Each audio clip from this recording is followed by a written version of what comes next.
Sekarang kita akan belajar mengenai pemeriksaan Pap smear. Pemeriksaan Pap smear akan dilakukan yang pertama itu anamnesis. Kita akan memperkenalkan diri kepada pasien dan juga akan menanyakan identitas pada pasien. Setelah itu kita akan menanyakan keluhan ibu. Setelah itu kita akan menanyakan sejak kapan keluhan itu muncul. Setelah itu kita akan lebih menggali lagi mengenai gejala tersebut. Dan kemudian kita akan menanyakan status dari ibu apakah sudah menikah atau belum. Kemudian kita akan menanyakan mengenai haid, apakah sekarang. Kemudian menanyakan apakah ibu berhubungan seksual 3 hari yang lalu.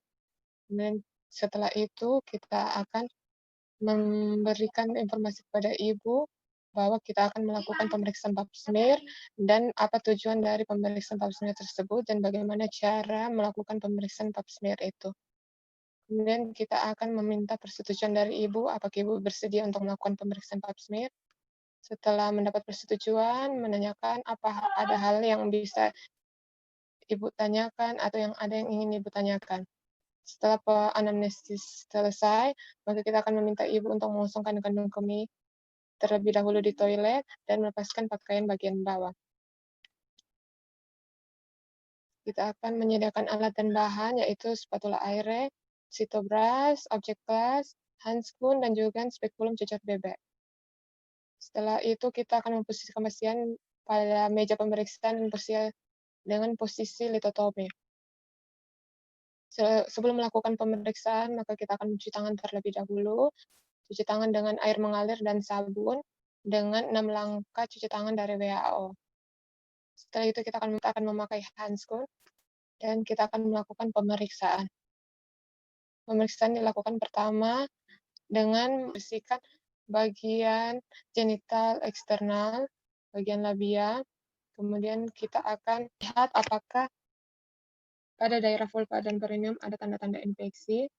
Kemudian kita akan mengambil spekulum dengan tangan kanan, kemudian masukkan telunjuk kiri pada introitus. Setelah itu akan memasukkan ujung spekulum arah sejajar introitus. Lalu dorong bila ke dalam lumen vagina. Setelah masuk setengah, maka putar spekulum 90 derajat hingga tangkainya ke arah bawah. Kemudian atur bila atas dan bawah dengan membuka kunci pengatur bila atas bawah. Setelah itu tekan pengungkit bila sehingga lumen vagina dan serviks tampak jelas. Jika sekret vagina ditemukan banyak, bersihkan secara hati-hati supaya pengambilan epitel tidak terganggu. Pengambilan yang pertama kali dilakukan pada porsio. Sampel diambil dengan menggunakan spatula aera yang diputar 360 derajat pada permukaan porsio. Kemudian dioleskan sampel pada gelas objek. Setelah itu, sampel yang kedua, yaitu sampel endocervix, diambil dengan menggunakan sitobras dengan memutar 360 derajat sebanyak 1 atau 2 putaran. Kemudian mengoleskan sampel pada gelas kaca objek yang sama pada tempat yang berbeda dengan sampel yang pertama. Hindari jangan sampai tertumpuk. Sampel segera difiksasi sebelum mengering.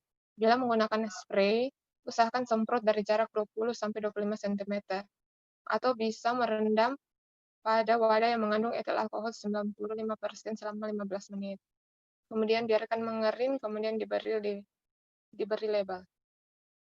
Setelah pemeriksaan selesai, maka akan melepaskan pengungkit dan pengatur jarak pila, kemudian mengeluarkan spekulum. Spekulum dikeluarkan, maka pemeriksaan telah selesai. Kita akan berterima kasih kepada ibu dan memberitakan bahwa pemeriksaan telah selesai dan menyuruh ibu untuk memakai kembali pakaian bagian bawahnya.